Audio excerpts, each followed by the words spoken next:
Quand les pharisiens ont dit à Jésus de reprendre ses disciples, la Bible nous montre. Ils se sont criés de force avec tout leur cœur pour adorer Jésus. Les disciples se sont pas taire car ils avaient la confiance à Jésus. Ils étaient avec Jésus de tout leur cœur. Alors dans notre génération, soit dans ces instants-là, ce soir, je vais faire quoi pour le Seigneur? Je vais travailler quoi pour le Seigneur? Et quelqu'un t'a critiqué. Et tu as déposé acte. Tu faisais quoi à l'église? Et les gens t'ont insulté. Et ils t'ont critiqué. Ils t'ont habilisé. Ils t'ont méprisé. Et tu as déposé l'œuvre. Oh, pourtant, ce n'est pas les êtres humains qui t'ont choisi. Celui qui t'a choisi, c'est Dieu. C'est Jésus-Christ.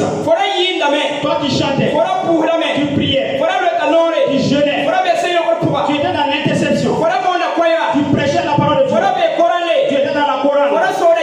Toi tu étais un dirigeant des chants, tu dirigeais la prière. Et aujourd'hui tu t'es reculé à cause des critiques, à cause des mépris, à cause des mépris des gens, à cause des critiques,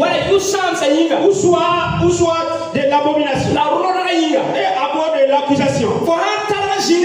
Donc si tu t'es reculé, toi tu t'es fait. Nous avons un chant.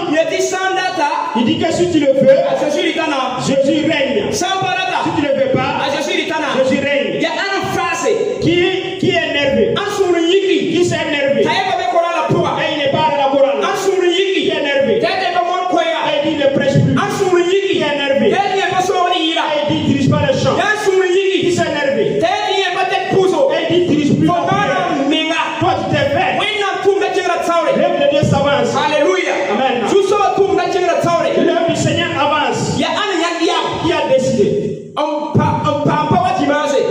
Et rester chez lui sans venir le culte de dimanche. Et le dimanche n'a pas eu lieu. Qui a énervé rester chez lui à la maison. Et le culte n'a pas été lieu. Alléluia. Amen. Si vous obéissez pour adorer le Seigneur, pour faire l'œuvre de Dieu,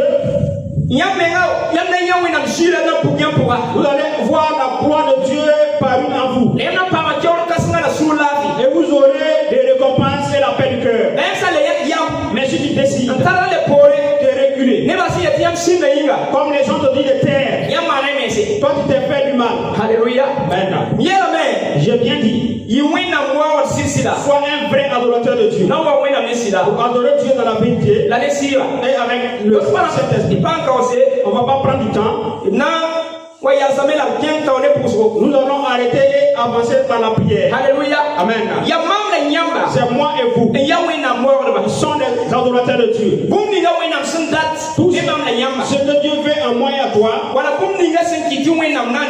ou soit tout ce qui a fait que Dieu a créé l'homme. La première des choses que Dieu fait en l'homme, c'est l'adoration. C'est à cause de son adoration que Dieu a créé l'homme. Et nous devrons adorer Dieu dans toutes sortes. Alléluia. Amen. Mais c'est nous là qui connaissons la nature de Dieu. Qui connaît que Jésus surpasse tous. C'est ça qui a fait que nous pouvons l'adorer. L'adoration là, que signifie l'adoration? L'adoration, c'est une chose. La première des choses, ça se trouve dans la mentalité humaine. Il est dans le cœur humain. Il est dans le cœur humain. Il est dans les désirs humains.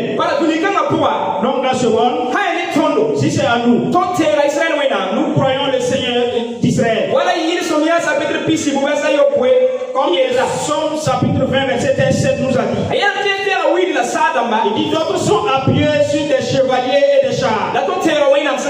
Mais nous plaçons nos confiance à Dieu. Comme celui-là que nous avons placé nos confiances, chacun adore celui qui l'appuie.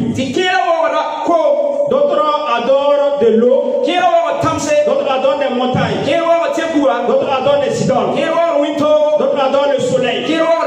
D'autres adorent la lune. Mais moi et vous, nous adorons le Dieu d'Israël. C'est par notre mentalité. C'est que nous pensons que celui-là qui est le plus haut. La première chose que nous avons mis dans notre cœur, ou soit celui-là que nous adorons dans notre pensée, c'est lui qui est notre Dieu. Alléluia. Amen. C'est lui qui est notre Dieu. Donc l'adoration est à nous. Et nous prenons maintenant donner à celui-là que nous voulons. Gloire à Dieu. Que Dieu nous aide.